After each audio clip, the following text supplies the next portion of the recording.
ഗുരുവന്ദനം തവ പാദപങ്കജവന്ദനം തവ പാദപങ്കജവന്ദനം തവ പാദപങ്കജവന്ദനം.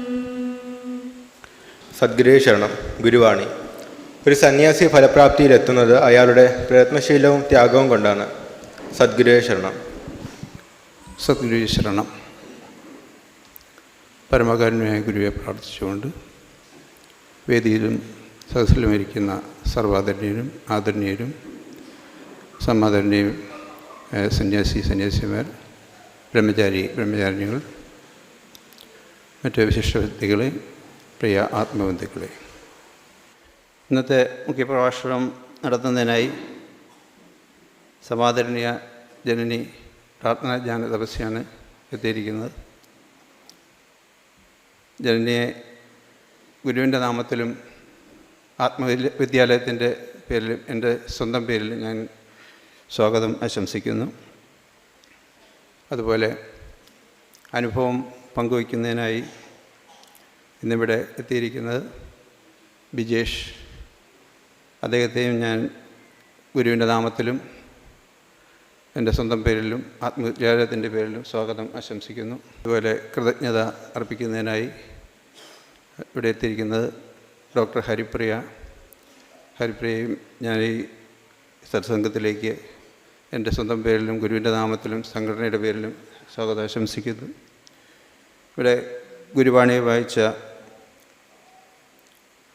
മണിമത്തിനും ഈ ഇതിലേക്ക് സത്സംഗത്തിലേക്ക് സ്വാഗതം ആശംസിക്കുന്നു. ഗുരുവന്ദനം ആലപിച്ച കുട്ടികൾക്കും ഈ സത്സംഗത്തിലേക്ക് സ്വാഗതം ആശംസിക്കുന്നു. കോമ്പയറിംഗ് നടത്തുന്ന കുമാർ ജെ, അദ്ദേഹത്തിന് ഈ സത്സംഗത്തിലേക്ക് ഗുരുനാമത്തിലും എൻ്റെ വ്യക്തിപരമായ പേരിലും സ്വാഗതം ആശംസിക്കുന്നു. അതുപോലെ ഇവിടെ സന്നിഹിതരായിരിക്കുന്ന സന്യാസിനിമാർ, ബ്രഹ്മചാരികൾ എല്ലാവരെയും ഈ സത്സംഗത്തിലേക്ക് ഗുരുനാമത്തിലും എൻ്റെ സ്വന്തം പേരിലും സ്വാഗതം ആശംസിക്കുന്നു. എൻ്റെ വാക്കുകൾ ഗുരുവിൻ്റെ തൃപ്പാദങ്ങളിൽ സമർപ്പിക്കുന്നു. സദ്ഗുരു ശരണം. എല്ലാമായ ഗുരുവെ പ്രാർത്ഥിച്ചുകൊണ്ട് അഭിവന്ദ്യ ശിഷ്യപൂജിതയെ പ്രണമിച്ചുകൊണ്ട് സർവാദരണീയരും സമാദരണീയരും ആദരണീയരുമായ സന്യാസിനി ശ്രേഷ്ഠരെ, സ്നേഹമുള്ള ബ്രഹ്മചാരിണികളെ, വേദിയിലും സദസ്സിലും ഉപവിഷ്ടരായിരിക്കുന്ന ഏറ്റവും പ്രിയമുള്ള ആത്മബന്ധുക്കളെ, ഗുരു പരമദൈവമായിരിക്കുന്ന മഹാഗുരുവിൻ്റെ പ്രകാശ പഥങ്ങളിൽ ചേർത്ത് വെച്ചുകൊണ്ട് ഈശ്വരപ്രകാശമായി സന്യാസം നൽകിയതിൻ്റെ 41 വർഷങ്ങൾ ആഘോഷിക്കുന്ന മംഗളസുദിനത്തോടനുബന്ധിച്ച് നടക്കുന്ന ഈ സത്സംഗത്തിൽ ഗുരു അനുഭവത്തിൻ്റെ ആത്മസാക്ഷ്യം എന്നതാണ് നമ്മുടെ വിഷയം. അനുഭവം എന്ന് പറയുമ്പോൾ അത് നമുക്ക് ഓരോരുത്തർക്കും അതിരുകളില്ലാത്ത അനന്തമായ ഗുരുസ്നേഹത്തിൻ്റെ അടയാളങ്ങളാണ്. ആ സ്നേഹാമൃതം നുകർന്ന ഭാഗ്യവാന്മാരാണ് നമ്മളെല്ലാവരും തന്നെ. വൈദ്യശാസ്ത്രം പരാജയപ്പെട്ട് കൈയൊഴിഞ്ഞ ഒരു സാഹചര്യത്തിൽ ദൈവസ്നേഹം പകർന്ന് ജീവിതത്തിലേക്ക് കൈപിടിച്ചുയർത്തിയ മഹാസ്നേഹമാണ് എനിക്ക് എൻ്റെ ഗുരു. ജീവനായി കരുതി ജീവനേകിയ മഹാസ്നേഹം, അതാണ് എൻ്റെ ജീവിതം. 16 വയസ്സുവരെ മാത്രം ആയുസ്സുണ്ടായിരുന്ന എന്നെ പുതിയൊരു ജീവിതത്തിലേക്ക് ചേർത്ത് നിർത്തി ആ കരുതലോടെ കൂടെ നടത്തിയ ആ കാരുണ്യ സ്നേഹാമൃതത്തെക്കുറിച്ചാണ് ഞാനിന്ന് പറയാൻ ആഗ്രഹിക്കുന്നത്. എനിക്ക് ഏകദേശം 15 വയസ്സ് കഴിഞ്ഞൊരു സമയത്ത്, ഞാനിപ്പോൾ ഇന്നിവിടെ നിൽക്കുന്നത് തന്നെ ഒരു ഗുരുവിൻ്റെ ഒരു കാരുണ്യം ഒന്നുകൊണ്ട് മാത്രമാണ്. അപ്പോൾ എനിക്ക് 15 വയസ്സ് കഴിഞ്ഞ ഒരു സമയത്ത് എൻ്റെ കാലിൽ ചെറിയൊരു നീരും വേദനയുണ്ടായി, കാൽപാദത്തിൻ്റെ അടിയിൽ. അപ്പോൾ അത് കുറച്ച് ദിവസം കഴിഞ്ഞ് കുറയാതെ ഇരുന്നപ്പോൾ ഗുരുവിനോട് അറിയിച്ചപ്പോൾ ഗുരു പറഞ്ഞു, ഗുരുവിൻ്റേതായ സ്വതസിദ്ധമായൊരു ശൈലിയിൽ ഗുരു പറഞ്ഞു, നിനക്ക് മരുന്ന് കഴിക്കാൻ വയ്യെങ്കിൽ ഒരു പിച്ചാത്തി എടുത്ത് അമ്മയുടെ കയ്യിൽ കൊടുത്ത് അത്രയും ഭാഗം അങ്ങ് കണ്ടിച്ച് കളാണ്. എനിക്കത് കേട്ടപ്പോൾ ആ പിച്ചാത്തി എന്ന വാക്ക് എനിക്ക് ഭയങ്കരമായിട്ട് ഇഷ്ടപ്പെട്ടു. കാരണം ആശ്രമത്തിൽ ആരും അങ്ങനെ ഒരു വാക്ക് പറയുന്ന കേൾക്കാറേ ഇല്ല. ഇവിടെ എല്ലാവരും കത്തി എന്നാണ് പറയുന്നത്. അപ്പോൾ നമ്മുടെ നാട്ടിൽ പിച്ചാത്തി എന്നാണ് പറയുന്നത്. അപ്പോൾ ഗുരു പിച്ചാത്തി എന്ന് പറഞ്ഞപ്പോൾ ഒരു ഭയങ്കര സന്തോഷം തോന്നി. ഗുരു നമ്മുടെ ഭാഷയാണല്ലോ സംസാരിക്കുന്നത്, ഒരു ഉള്ളിൻ്റെ ഉള്ളിൽ ഒരു സ്നേഹം. അപ്പോൾ ഗുരു പറഞ്ഞതുകൊണ്ട് ഞാൻ മരുന്ന് കഴിച്ചു. ആ വേദന അത് മാറി. പക്ഷേ ഒരു 2-3 മാസം കഴിഞ്ഞപ്പോൾ എൻ്റെ കഴുത്തിനൊരു വേദന വന്നു. കഴുത്തിന് വേദനയും നീരും വന്നു. ആ സമയത്ത് മരുന്ന് കഴിച്ചു. കുറേ ദിവസം പെയിൻ കില്ലറും ഒക്കെ കഴിച്ചു കഴിഞ്ഞപ്പോഴേക്ക് ആ വേദന മാറി. പക്ഷേ മരുന്ന് നിർത്തി കഴിഞ്ഞപ്പോൾ പഴയതിനേക്കാൾ കൂടുതലായിട്ട് ആ വേദനയും നീരും കഴുത്തിൻ്റെ 2 സൈഡിലും വന്നു. കഴുത്ത് തിരിക്കാൻ പറ്റാത്തൊരവസ്ഥയിലേക്ക് മാറി. അങ്ങനെ വീണ്ടും മരുന്നുകൾ കഴിച്ചു തുടങ്ങി. മരുന്ന് കഴിക്കുന്ന സമയത്ത് മാത്രം വേദന കുറയും. മരുന്ന് നിർത്തി കഴിയുമ്പോൾ പഴയതിലും കൂടുതലായിട്ട് വേദന വരുന്നു.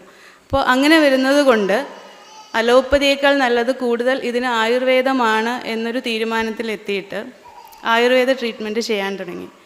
അപ്പോൾ ആയുർവേദം ചെയ്തു തുടങ്ങിയപ്പോൾ കഴുത്തിലെ നീര് മാറി താഴോട്ട് വന്നു, ശരീരത്തിൽ താഴേക്ക് ഇറങ്ങി. അപ്പോൾ ഡോക്ടർമാർ പറഞ്ഞത് നല്ലൊരു ലക്ഷണമാണ്, നീര് ഇറങ്ങിപ്പോകുന്നതാണെന്ന് പറഞ്ഞു.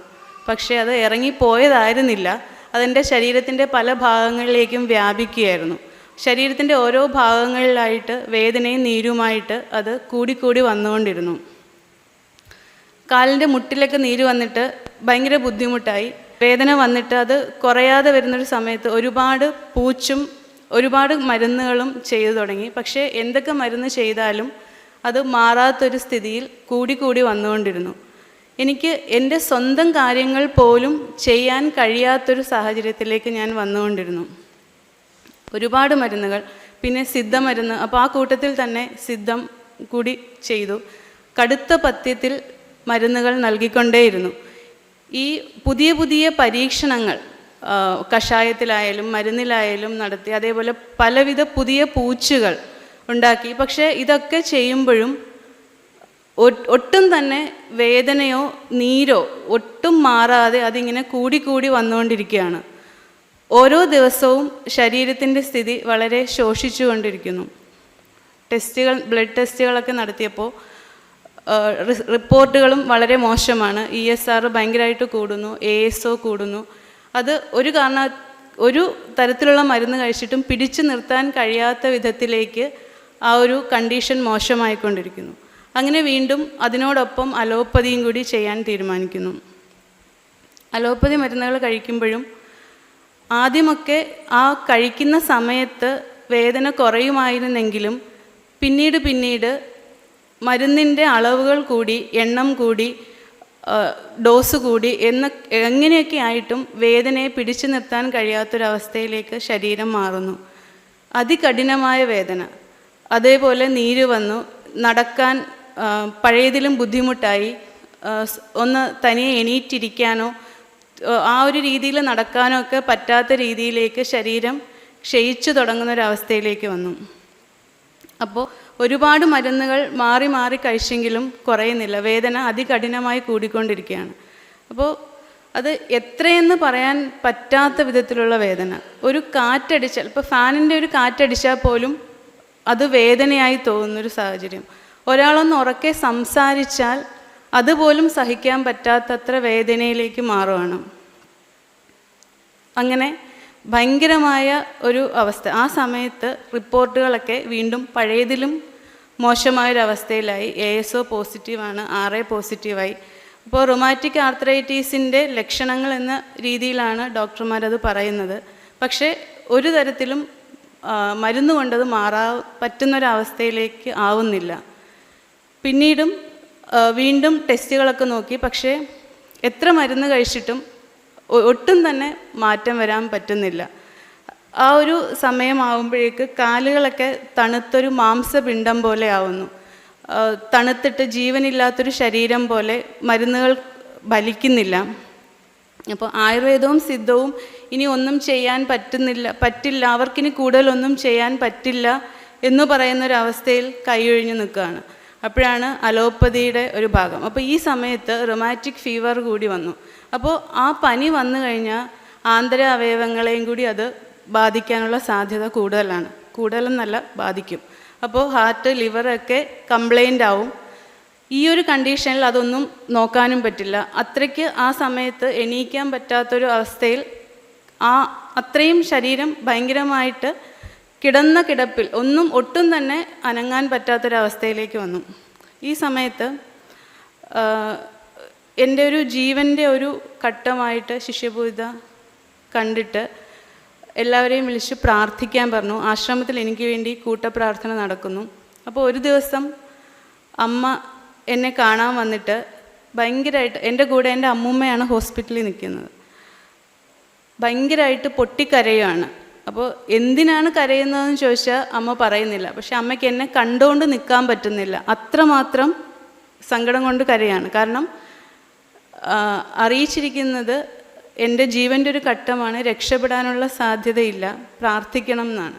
അപ്പോൾ ആ ഒരു സമയത്ത് അമ്മയ്ക്ക് എൻ്റെ മുമ്പിൽ നിൽക്കാൻ കഴിയാത്തത് കൊണ്ട് കരഞ്ഞുകൊണ്ട് അമ്മ അവിടുന്ന് പ്രാർത്ഥിക്കാൻ വേണ്ടി ഇറങ്ങിപ്പോവാണ്. അപ്പോൾ പോകുന്ന സമയത്ത് എൻ്റെ അമ്മൂമ്മയെ വിളിച്ചിട്ട്, ഞാൻ ഒരുപാട് ചോദിച്ചു എന്തിനാണ് കരയുന്നതെന്ന് ചോദിച്ചിട്ട് പറയുന്നില്ല.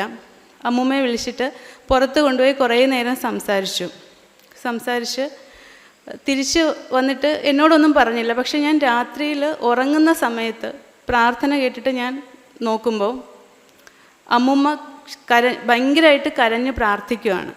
അപ്പോൾ ഞാൻ ചോദിച്ചു, അമ്മയെ മറ്റേമ്മ എന്നാണ് വിളിക്കുന്നത്, ഉറക്കോ ഇല്ലേ എന്ന് ചോദിച്ചു. ഉറങ്ങാത്ത എന്താണെന്ന് ചോദിച്ചപ്പോഴും ഒന്നും പറയാതെ ഞാൻ അറിയരുത് കരയുന്നത് എന്നുള്ള രീതിയിൽ ഞാൻ ഉറങ്ങുന്ന സമയത്ത് എനിക്ക് വേണ്ടി അതിശക്തമായി പ്രാർത്ഥിക്കുകയാണ്.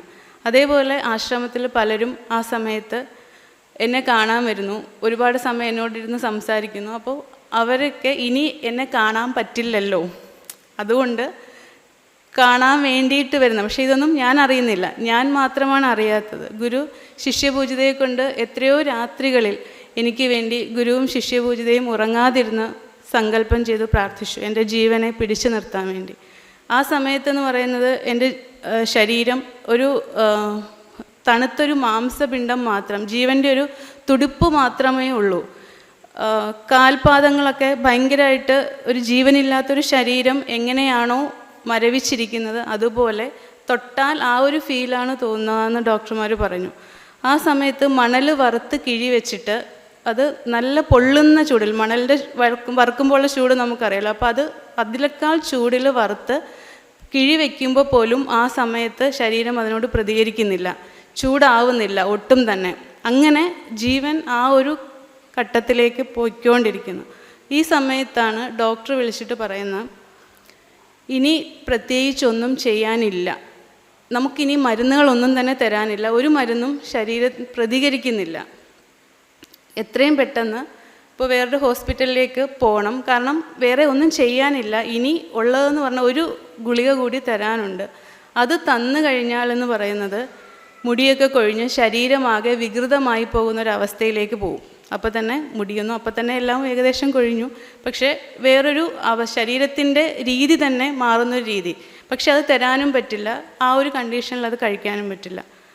അങ്ങനെ എത്രയും പെട്ടെന്ന്, അപ്പോൾ ഡോക്ടർ ചിന്തിക്കുന്ന ഒരൊറ്റ കാര്യം മാത്രമേ ഉള്ളൂ, ഇവിടെ വെച്ച് എനിക്കൊന്നും സംഭവിക്കാൻ പാടില്ല, നമ്മുടെ ഒരു ഹോസ്പിറ്റലിൽ വെച്ചിട്ട് അങ്ങനെ എന്തെങ്കിലും സംഭവിക്കരുത്, അല്ലെങ്കിൽ വേറൊരു ആ ഒരു രീതിയിലാണ് എത്രയും പെട്ടെന്ന് അവിടെ നിന്ന് കൊണ്ടുപോകുന്നതാണ് നല്ലത്. കാര്യം ഇനി കിടന്നിട്ട് കാര്യമില്ല, എത്രയെങ്കിലും 1-2 ദിവസം അല്ലെങ്കിൽ ഒരാഴ്ച ഇതിനപ്പുറത്തേക്ക് പോകാവുന്നൊരു സാധ്യതയിലല്ല ഉള്ളത്. അപ്പോൾ ഗുരുവിനോട് ചോദിച്ചിട്ട് പറയാം എന്ന് പറഞ്ഞ്, അപ്പോൾ എത്രയും പെട്ടെന്ന് മാറ്റണം എന്നുള്ള രീതിയിലാണ് ഡോക്ടർമാർ പറയുന്നത്. ഗുരുവിൻ്റെ അടുത്ത് വന്നപ്പോൾ ഗുരു ഹോസ്പിറ്റലിൽ പോകുന്ന കാര്യം പറഞ്ഞു. പക്ഷെ ഞാൻ ഗുരുവിനോട് ഒരുപാട് കരഞ്ഞു പറഞ്ഞു, എനിക്ക് എവിടെയും പോവണ്ട, കാരണം എനിക്കറിയാം ഇനി ഒരു മരുന്നും എനിക്ക് ചെയ്യാൻ പറ്റില്ല എന്നും ഒരു മരുന്നും എൻ്റെ ശരീരത്തെ ഏൽക്കുന്നില്ല എന്നും എനിക്ക് നല്ല ബോധ്യമുണ്ട് എനിക്ക്. അപ്പോൾ ഒരുപാട് ഗുരുവിനോട് പറഞ്ഞിട്ട് ഞാൻ ഗുരുവിനോട് പറഞ്ഞു, ഗുരുവായിട്ട് എനിക്ക് മാറ്റിത്തരുന്നെങ്കിൽ തന്നാൽ മതി, ഇല്ലെങ്കിൽ എനിക്ക് മാറണ്ടപ്പാ എന്ന് പറഞ്ഞു. പിന്നെ ഗുരു ഒന്നും പറഞ്ഞില്ല. ഗുരു പറഞ്ഞു, ഇവളിങ്ങനെ വാശി പിടിച്ചാൽ ഞാൻ എന്ത് ചെയ്യാനാണെന്ന് ചോദിച്ചു. എന്നിട്ട് ഗുരു സങ്കല്പം ചെയ്ത് പ്രാർത്ഥിച്ചു. പിറ്റേ ദിവസം ഡോക്ടർ വന്നപ്പോൾ എന്ത് തീരുമാനിച്ചു എന്ന് ചോദിച്ചു. ഞാൻ ഡോക്ടറോട് ചോദിച്ചു, ഇപ്പോൾ എന്നെ വേറെ എവിടെയെങ്കിലും കൊണ്ടുപോയാൽ അവർക്ക് എന്നെ എന്തെങ്കിലും ചെയ്യാൻ പറ്റുമോ എന്ന് ചോദിച്ചു. അല്ലെങ്കിൽ എന്തെങ്കിലും മരുന്ന് എനിക്ക് ഇതിന് പകരമായി തരാൻ പറ്റുമോ എന്ന് ചോദിച്ചു. അപ്പോൾ ഡോക്ടർ പറഞ്ഞു വേറെ ഒന്നും ചെയ്യാനില്ല, ഇതിൽ കൂടുതൽ ഒരു മരുന്നും ഇനി തരാനുമില്ല, പക്ഷേ നമുക്ക് വേറെ ഒന്നും ചെയ്യാൻ പറ്റാത്ത സാഹചര്യം ആയതുകൊണ്ടാണ് എന്ന് പറഞ്ഞു. അപ്പോൾ ഞാൻ ഡോക്ടറോട് ഇത് തന്നെ പറഞ്ഞു, എൻ്റെ ഗുരുവായിട്ട് എനിക്കിത് മാറ്റുന്നെങ്കിൽ മാറിയാൽ മതി, ഇല്ലെങ്കിൽ എനിക്കിത് മാറണ്ടെന്ന് പറഞ്ഞു. ആ നിമിഷം മുതൽ ഗുരു എന്നെ ഏറ്റെടുത്തു. അതുവരെ ഗുരു തന്നെയാണ് മരുന്നുകൾ പറഞ്ഞു ചെയ്യിപ്പിച്ചതെങ്കിലും അതിൻ്റെ ഒരു ജീവൻ്റെ കർമ്മഗതി ഞാനത് അനുഭവിക്കേണ്ട ഒരു വശത്ത് എൻ്റെ ജീവൻ പോകുന്നൊരു അവസ്ഥയിൽ ഗുരു എന്നെ എൻ്റെ ഒരു ജീവിതത്തിലേക്ക് കൈപിടിച്ചുയർത്തുകയായിരുന്നു. ആ സമയം ഞാൻ ഒരു മാംസപിണ്ഡം മാത്രമാണ്, ജീവൻ്റെ ഒരു തുടുപ്പ് മാത്രമാണുള്ളത്. ഗുരു എന്നെ ഗുരുവിൻ്റെ അടുത്ത് കൊണ്ടുവരുമ്പോൾ ഗുരു പറഞ്ഞത് ഓട്ടോയിൽ കൊണ്ടുവരരുത്, കാറിൽ കൊണ്ടുവരണം, അതും ശരീരം ഒട്ടും അനങ്ങാതെ കൊണ്ടുവരണം. കാരണം എനിക്ക് ഒരാൾ സംസാരിച്ചാൽ പോലും വേദനയുള്ളൊരു ശരീരമാണ്. അപ്പോൾ ആ സമയത്ത് ഒന്ന് അനങ്ങിയാൽ പോലും അത് വേദനയാണ്. ഗുരുവിൻ്റെ അടുത്ത് വരുമ്പോൾ ഗുരു പറഞ്ഞത് സുഭദായിനിയോടും ശിഷ്യഭൂതിയോടും സുഭദായിനിയോടും ഗുരു പറഞ്ഞു എന്നെ എടുത്തുകൊണ്ട് വേണം ഗുരുവിൻ്റെ അടുത്ത് വരാനെന്ന് പറഞ്ഞു. അങ്ങനെ സുഭദായിനിയാണ് എന്നെ എടുത്ത് ഗുരുവിൻ്റെ അടുത്ത് കൊണ്ടുവരുമ്പോൾ ഗുരുവിൻ്റെ കട്ടിലിനോട് ചേർത്ത് ഒരു കസേര ഇട്ടിരിക്കുകയാണ്. എന്നെ ആ കസേരയിലിരുത്തി. ആ നിമിഷം ഗുരു എത്ര കരുതലോടെയാണ് ഏഴയാം എന്നെ ചേർത്ത് പിടിച്ചതെന്ന് ഓർക്കുമ്പോൾ എനിക്ക് അറിയില്ല ആ ഒരു സ്നേഹവും കരുതലും എത്ര വലുതായിരുന്നു ഗുരു തന്നത്. അങ്ങനെ ഗുരുവിനോട് ചേർത്തിരുത്തി ഒരുപാട് സമയം ഗുരു സങ്കല്പം ചെയ്തു, ശിഷ്യപൂജിതയെ കൊണ്ട് പ്രാർത്ഥിപ്പിച്ചു. അങ്ങനെ എൻ്റെ ജീവൻ, എൻ്റെ ചെറിയ ചെറിയ മാറ്റങ്ങൾ വന്നു തുടങ്ങി. ആ സമയത്ത് ഗുരു ഒരു മരുന്ന് കഴിക്കാൻ പറഞ്ഞു. 7 ദിവസത്തേക്ക് ഒരു മരുന്ന് കഴിക്കാനാണ് ഗുരു പറഞ്ഞത്.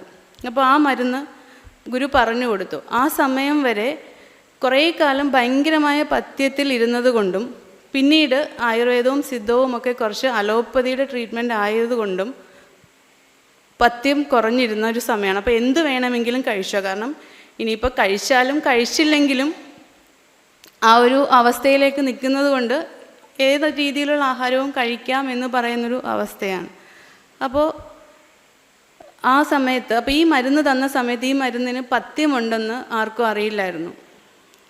അപ്പോൾ അന്ന് ഒരു ദിവസം വൈകുന്നേരം ഗുരു എല്ലാ ദിവസവും ഗുരുധർമ്മസ്വാമിയോട് ചോദിക്കാറുണ്ട് എങ്ങനെയുണ്ട് കാര്യങ്ങളെന്ന് ചോദിക്കാറുണ്ട്. അപ്പോൾ അന്ന് വൈകുന്നേരം ഗുരു മരുന്ന് തന്ന കഴിച്ചുകൊണ്ടിരിക്കുന്ന ഒരു ദിവസം വൈകുന്നേരം എനിക്ക് കുറച്ച് ആശ്വാസം വന്നു, എണീറ്റൊക്കെ ഇരിക്കാം എന്ന് പറയുന്നൊരവസ്ഥയിലാണ് ഞാനുള്ളത്. അപ്പോൾ വൈകുന്നേരം ചായയ്ക്ക് അവിടുത്തെ ക്യാൻറ്റീനിൽ നിന്ന് ഉഴുന്നുവട വാങ്ങിക്കൊണ്ട് വന്നു. അപ്പോൾ അമ്മ ഇത് വാങ്ങാൻ ചെന്ന സമയത്ത് സ്വാമി അവിടെ ഉണ്ടായിരുന്നു. അപ്പോൾ സ്വാമി ചോദിച്ചു എന്താണ് കഴിക്കുന്നതെന്ന് ചോദിച്ചു. അവൾക്ക് ഇഷ്ടമുള്ളതൊക്കെ വാങ്ങിച്ചു കൊടുക്കുമെന്ന് പറഞ്ഞു. ഗുരു രാത്രിയിൽ സ്വാമിയോട് ചോദിച്ചു അവൾ എന്തൊക്കെ കഴിക്കുവടാന്ന് ചോദിച്ചു. സ്വാമി ഭയങ്കര സന്തോഷത്തോടെയാണ് പറഞ്ഞത്. ഇത്രയും നാൾ ഞാൻ ഒന്നും കഴിക്കാതിരുന്നത് കൊണ്ട് സ്വാമി പറഞ്ഞു അവൾ ഉഴുന്നുവടയും പരിപ്പുവടയൊക്കെ കഴിക്കും എന്ന് പറഞ്ഞു. ഗുരു ഭയങ്കരമായിട്ട് ദേഷ്യപ്പെട്ടു, കാരണം അത്രയും വലിയൊരു മരുന്നാണ് ഗുരു എനിക്ക് തന്നത്. അപ്പോൾ അതിൻ്റെ പഥ്യം ആ സമയത്ത് തെറ്റിപ്പോയി. അങ്ങനെ ആ മരുന്ന് പിന്നെ ഗുരു 7 ദിവസം എന്നുള്ളത് 21 ദിവസം 41 ദിവസമായി കഴിപ്പിച്ച് എന്നെ ജീവിതത്തിലേക്ക് തിരിച്ചു കൊണ്ടുവന്ന് തുടങ്ങി. കൂടാതെ ഇത് മാറാൻ എന്ത് ചെയ്യണമെന്ന് ശിഷ്യപൂജിതയെ കൊണ്ട് ഗുരു നോക്കിച്ച് ഗുരു പറഞ്ഞു തന്ന കാര്യങ്ങളും ചെയ്തുകൊണ്ടിരുന്നു. ആ സമയത്ത് ഭസ്മം ശരീരം മുഴുവൻ ഇട്ട് പ്രാർത്ഥിക്കണം എന്ന് പറഞ്ഞു. അങ്ങനെ ഭസ്മം ഇട്ടും ഗുരുവിൻ്റെ പ്രാർത്ഥനയും സങ്കല്പവും കൊണ്ട് എൻ്റെ ശരീരം ഞാൻ ജീവിതത്തിലേക്ക് തിരിച്ചു വന്നു തുടങ്ങുമായിരുന്നു. അപ്പോൾ ഈ സമയത്തൊക്കെ ഗുരുവിൻ്റെ അടുത്ത് എടുത്തുകൊണ്ടാണ് എന്നെ വന്നുകൊണ്ടിരുന്നത്. ചെറുതായി നടക്കാൻ തുടങ്ങിയ സമയത്ത് വീൽ ചെയറിലിരുത്തി ഗുരുവിൻ്റെ അടുത്ത് കൊണ്ടുവന്ന് കസേരയിലിരുത്തി സംസാരിപ്പിക്കും. ഗുരു സങ്കല്പം ചെയ്യും, ശിഷ്യപൂജിതയെ കൊണ്ട് പ്രാർത്ഥിപ്പിക്കും. അങ്ങനെ ഗുരുവിൻ്റെ സങ്കല്പവും പ്രാർത്ഥനയും ഗുരുവിൻ്റെ സ്നേഹവും കാരുണ്യവും കൊണ്ട് ഞാൻ ഇന്ന് ഗുരു നൽകിയൊരു ജീവിതത്തിന് ഉടമയായി ജീവിക്കുകയാണ്. ആ സ്നേഹം നമുക്ക് എങ്ങനെയാണ് ആ സ്നേഹം പറഞ്ഞറിയിക്കേണ്ടതെന്ന് എനിക്കറിയില്ല. എനിക്ക് ജീവനും ജീവിതവുമാകിയ സ്നേഹം, കാരണം എല്ലാ പ്രതീക്ഷയും നഷ്ടപ്പെട്ട ഒരു സമയത്ത് ദൈവസ്നേഹ കാവലായി നിന്നുകൊണ്ട് എന്നെ രക്ഷപ്പെടുത്തിയ ഒരു അനുഭവമാണത്. ആ സമയത്ത് ഞാൻ ചെറുതായി നടക്കാൻ തുടങ്ങിയ സമയത്ത് ഗുരുവിൻ്റെ അടുത്ത് ഞാൻ ഈ കസേരയിൽ ഇരിക്കുന്ന സമയത്ത് വേറെ ആരെങ്കിലും വന്ന് എൻ്റെ കൈ പിടിച്ചു കഴിഞ്ഞാൽ ഗുരു വഴക്ക് പറയും. കാരണം അവൾക്ക് വേദനിക്കുമെന്ന് പറഞ്ഞിട്ട്. ശിഷ്യപൂജിതയോ സുബദായനിയോ ആണെങ്കിൽ മാത്രമാണ് ഗുരു സമ്മതിക്കാറുള്ളൂ. അതുപോലെ ഞാൻ ആ ഒരു ഒരു ദിവസം വേദന കൊണ്ട്, ഭയങ്കരമായ വേദന കൊണ്ട് കഷ്ടപ്പെടുകയാണ്. അപ്പം ഈ വേദന വരുന്ന സമയത്തൊക്കെ എന്ന് പറഞ്ഞാൽ ചിലപ്പം ഭയങ്കരമായിട്ട് ബോധം ഇങ്ങനെ പോകും, നമുക്ക് ഓർമ്മയുണ്ടാവില്ല, ബോധം പോകുന്ന തരത്തിലുള്ള വേദനയായിരിക്കും ഉണ്ടാവുക.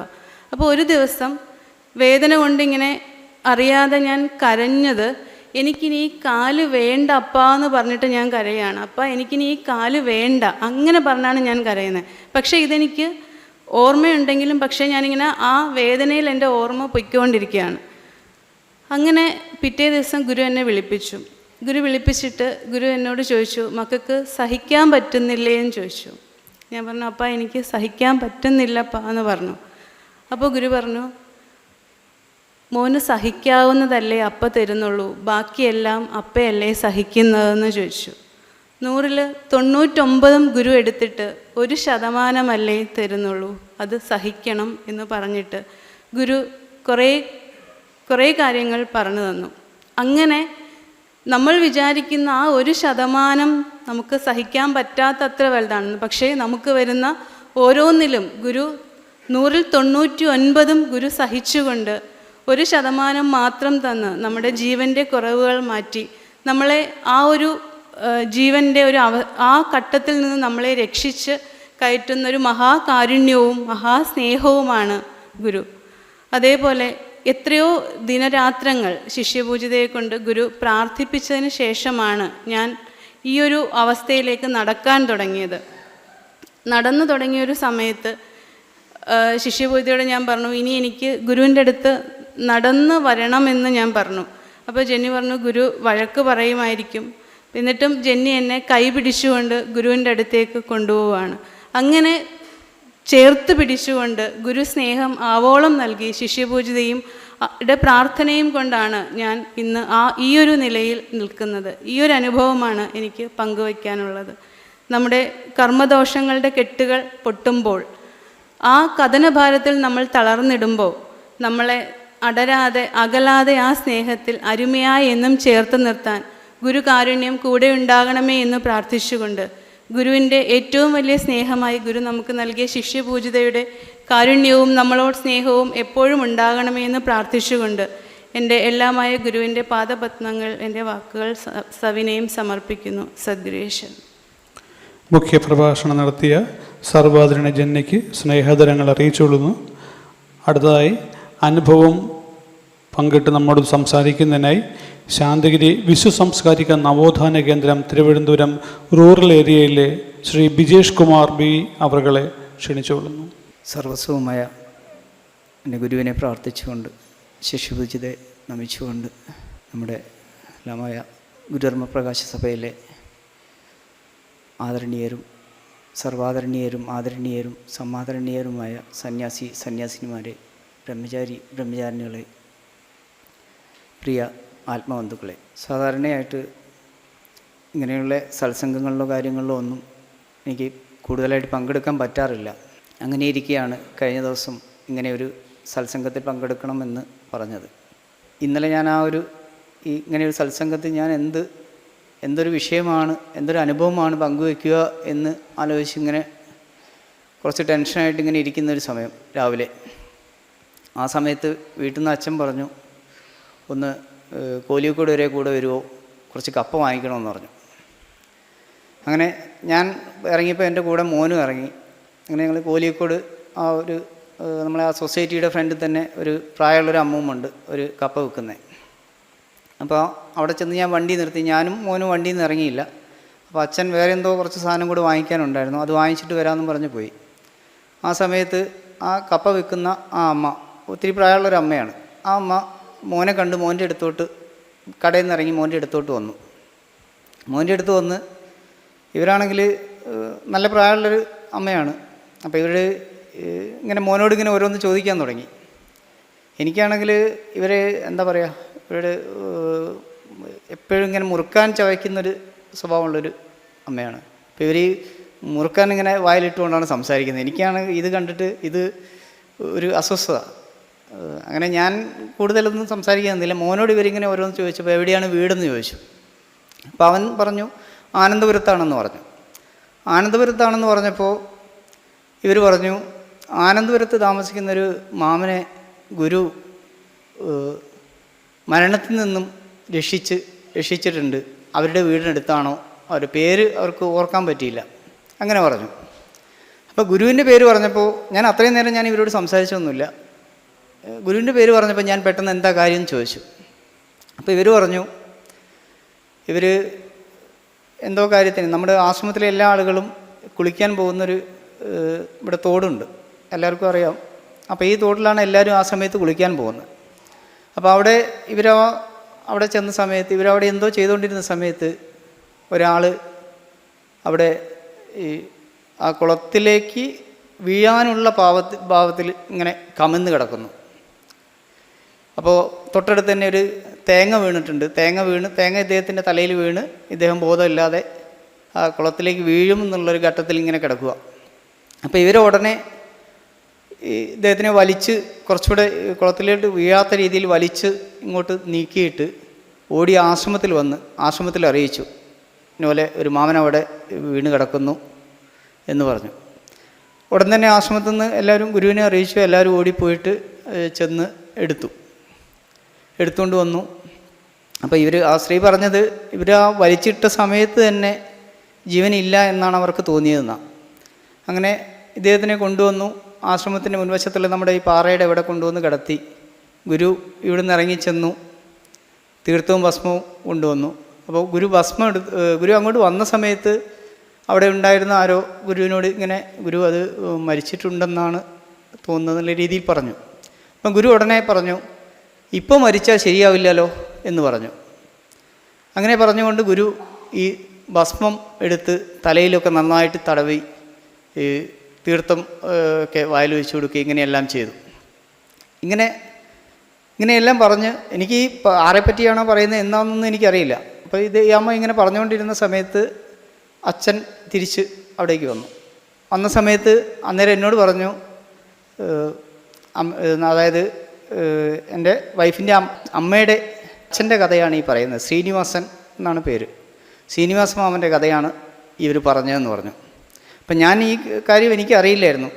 ഇവരാരും എന്നോട് പറഞ്ഞു തന്നിട്ടുമില്ല, ഞാൻ അറിഞ്ഞിട്ടുമില്ല. അങ്ങനെ അതിനുശേഷം ഞാൻ വീട്ടിൽ വന്നു. അമ്മയോട് ചോദിച്ചപ്പോൾ അമ്മ അതിനകത്തൊരു തിരുത്ത് പറഞ്ഞത്, ഗുരു ഇങ്ങനെ ഭസ്മെല്ലാം ഇട്ടതിന് ശേഷം അവിടെ ഒരു തെങ്ങുണ്ടായിരുന്നു. ആ തെങ്ങിൽ നിന്നൊരു കരിക്കടർത്തി അതിനകത്തുനിന്ന് കരിക്ക് കൊണ്ട് മുഖമെല്ലാം കഴുകി കുടിക്കാനും കൊടുത്തു. അങ്ങനെ ആ ജീവനെ ഉണർത്തി വിട്ടതിന് ശേഷം ഗുരു പറഞ്ഞു, ഇനി നിങ്ങൾ ഏതെങ്കിലും ഒരു ഹോസ്പിറ്റലിൽ കൊണ്ടുപോയി കാണിച്ചിട്ട് വാ എന്ന് പറഞ്ഞു. അപ്പോൾ ഞാൻ എന്ത് പറയും എന്നൊരു ടെൻഷനിൽ ഇങ്ങനെ ഇരിക്കുന്ന സമയത്താണ് ഗുരുവായിട്ട് സത്യത്തിൽ എൻ്റെ വീട്ടിൽ നിന്ന് തന്നെ ഞാൻ കേൾക്കേണ്ടിയിരുന്നൊരു കാര്യം. എൻ്റെ നിർഭാഗ്യവശാൽ ഞാൻ ഇന്ന് വരെ അത് കേട്ടിട്ടില്ല. അപ്പോൾ ഈ നാട്ടിലെ ഒരാൾ എന്നോട് വന്ന് ഇങ്ങോട്ട് പറയാണ് ഇങ്ങനെ ഗുരു ഒരാൾക്ക് ജീവൻ കൊടുത്ത ഒരു കഥ. ഞാൻ സത്യം പറഞ്ഞാൽ ഞാൻ കുറച്ച് ദിവസം കൊണ്ട് എന്താണ് പറയേണ്ടത് ഇങ്ങനെ ആലോചിച്ചിരുന്ന സമയത്ത് എൻ്റെ മനസ്സിൽ പ്രധാനമായിട്ടും പറയാനുണ്ടായിരുന്നത്, എനിക്ക് ഇന്നിപ്പോൾ ആശ്രമത്തിൽ ഇങ്ങനെ ഒരു ഭാഗ്യം ഗുരുവായിട്ട് പ്രവർത്തിക്കാൻ തന്നത്, അല്ലെ എന്നെ ആ ഒരു ഭാഗ്യത്തിലേക്ക് ഗുരു എത്തിച്ചത് എന്ന് കരുതുന്ന ഒരു പ്രവർത്തനം ഞങ്ങളെല്ലാവരും കോഴിക്കോട് ജില്ലയിൽ നടത്തിയിരുന്നു. ആ ഒരു പ്രവർത്തനത്തെ പറ്റി പറയാനായിരുന്നു ഞാൻ സത്യത്തിൽ ആഗ്രഹിച്ചത്.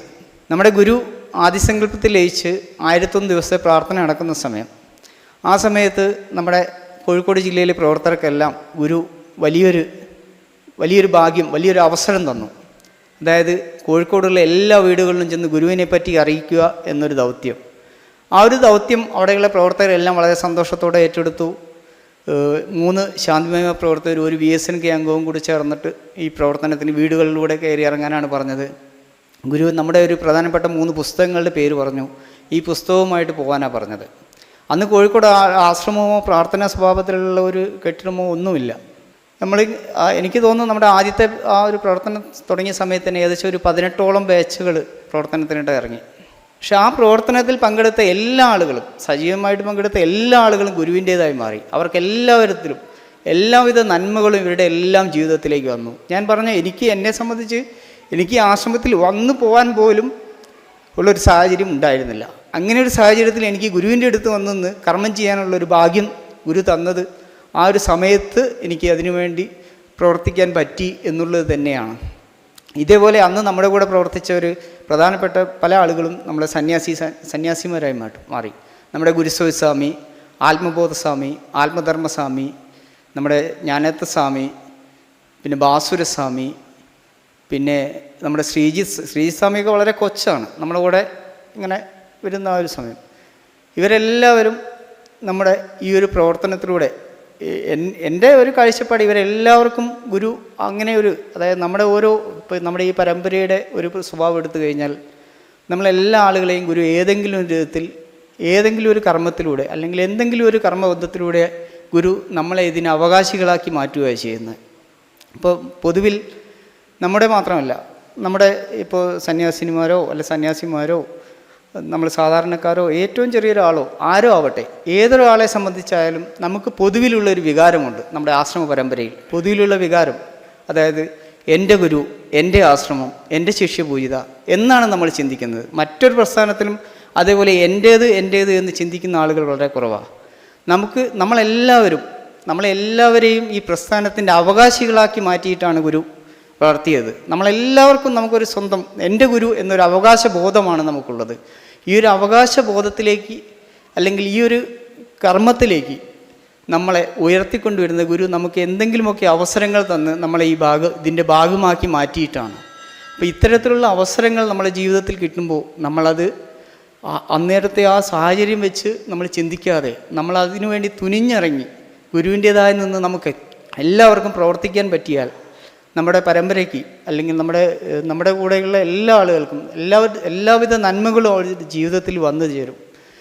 ഞാൻ കൂടുതൽ സംസാരിക്കുന്നില്ല. കാര്യങ്ങൾ പറയാനുള്ളൊരു അവസരം ദൈവമായിട്ട് തന്നതിൽ എൻ്റെ സർവസ്വമായ ഗുരുവിനോട് പ്രാർത്ഥിച്ചുകൊണ്ട് ഞാൻ എൻ്റെ വാക്കുകൾ ഗുരുവിൻ്റെ തൃപ്പാദങ്ങളിൽ സമർപ്പിക്കുന്നു. സദ്ഗുരുവേ ശരണം. പരമകാരുണ്യവാനായ ഗുരുവെ പ്രാർത്ഥിച്ചുകൊണ്ട് അഭിവന്ദ്യ ശിഷ്യപൂജിതയെ പ്രണമിച്ചുകൊണ്ട് വേദിയിലിരിക്കുന്ന ജനനി പ്രാർത്ഥന ജ്ഞാന തപസ്വിനി ശ്രീ വിജേഷ് കുമാർ, ശ്രീ അജോ ജോസ്, സദസ്സിലിരിക്കുന്ന സർവാദരണീയ സമാദരണീയ ആദരണീയ സന്യാസിനിമാരെ, ബ്രഹ്മചാരിണികളെ, പ്രിയ ആത്മബന്ധുക്കളെ, ഏവർക്കും എൻ്റെ സാദര പ്രണാമം. ആദ്യമായിട്ട് നമുക്ക് അനുഭവം പങ്കുവച്ച സമാദരണീയ ജനനി പ്രാർത്ഥന ജ്ഞാന തപസ്വിനി ഹെഡ് സർവീസസ് ശാന്തിഗിരി ഭഗനി നികേതൻ ജെന്നിക്ക് ഞാൻ ഗുരുവിൻ്റെ നാമത്തിലും അതേപോലെ തന്നെ ശാന്തിഗിരി രക്ഷകർത്ത സമിതിയുടെ പേരിലുമുള്ള കൃതജ്ഞത രേഖപ്പെടുത്തുന്നു. അടുത്തതായി ഇവിടെ അനുഭവം പങ്കുവെച്ച ശ്രീ ബിജേഷ് കുമാർ വി, ശാന്തിഗിരി വിശ്വസാംസ്കാരിക നവോത്ഥാന കേന്ദ്രം, തിരുവനന്തപുരം റൂറൽ ഏരിയ, അദ്ദേഹത്തിനും ഞാൻ ഗുരുവിൻ്റെ നാമത്തിലും അതേപോലെ തന്നെ ശാന്തിഗിരി രക്ഷകർത്ത സമിതിയുടെ പേരിലുമുള്ള കൃതജ്ഞത രേഖപ്പെടുത്തുന്നു. അടുത്തതായി ഈ സത്സംഗത്തിൽ സ്വാഗതം ആശംസിച്ച ശ്രീ അജോ ജോസ്, സീനിയർ കൺവീനർ, ശാന്തിഗിരി വിശ്വസാംസ്കാരിക നവോത്ഥാന കേന്ദ്രം, തിരുവനന്തപുരം റൂറൽ ഏരിയ കമ്മിറ്റി, അദ്ദേഹത്തിനും ഞാൻ ഗുരുവിൻ്റെ നാമത്തിലും അതേപോലെ ശാന്തിഗിരി രക്ഷകർത്ത സമിതിയുടെ പേരിലുമുള്ള കൃതജ്ഞത രേഖപ്പെടുത്തുന്നു. ഈ സത്സംഗത്തിൽ ഗുരുവാണി വായിച്ച ശ്രീ മണിമുത്ത് എം, പ്രാർത്ഥന ചൊല്ലിയ ബ്രഹ്മചാരിണി നല്ലമുദ്ര എസ്, കുമാരി ജനമിത്ര, കുമാരി നിശ്ചിത എന്നിവർക്കും അതേപോലെ തന്നെ കോമ്പയറിംഗ് നടത്തിയ ശ്രീ കുമാർ ജെ അവർകൾക്കും ഞാൻ ഗുരുവിൻ്റെ നാമത്തിലും അതേപോലെ തന്നെ ശാന്തിഗിരി രക്ഷകർത്ത സമിതിയുടെ പേരിലുമുള്ള കൃതജ്ഞത രേഖപ്പെടുത്തുന്നു. അതേപോലെ തന്നെ ഈ സത്സംഗത്തിൽ പങ്കെടുത്തുകൊണ്ടിരിക്കുന്ന എല്ലാ സർവാദരണീയ സമാദരണീയ ആദരണീയ സന്യാസിനിമാർക്കും ബ്രഹ്മചാരിണികൾക്കും അതേപോലെ എല്ലാ ആത്മബന്ധുക്കൾക്കും ഞാൻ കൃതജ്ഞത രേഖപ്പെടുത്തുന്നു. ഈ സത്സംഗം ഓർഗനൈസ് ചെയ്ത നമ്മുടെ ശാന്തിഗിരി ആത്മവിദ്യാലയം ഹെഡ് ഇൻചാർജ് ഉൾപ്പെടെയുള്ള എല്ലാ പ്രവർത്തകർക്കും ആർട്സ് ആൻഡ് കൾച്ചർ ഡിപ്പാർട്ട്മെൻറ്റിൻ്റെ എല്ലാ പ്രവർത്തകർക്കും ഞാൻ ഗുരുവിൻ്റെ നാമത്തിലും അതേപോലെ തന്നെ ശാന്തിഗിരി രക്ഷാകർത്ത സമിതിയുടെ പേരിലുമുള്ള കൃതജ്ഞത രേഖപ്പെടുത്തുന്നു. എല്ലാവർക്കും ഗുരുകാരുണ്യം ഉണ്ടാവട്ടെ എന്ന് പ്രാർത്ഥിച്ചുകൊണ്ട് ഞാൻ എൻ്റെ വാക്കുകൾ ഗുരുവിൻ്റെ തൃപ്പാദങ്ങളിൽ സമർപ്പിക്കുന്നു. സദ്ഗുരേശ്വരൻ.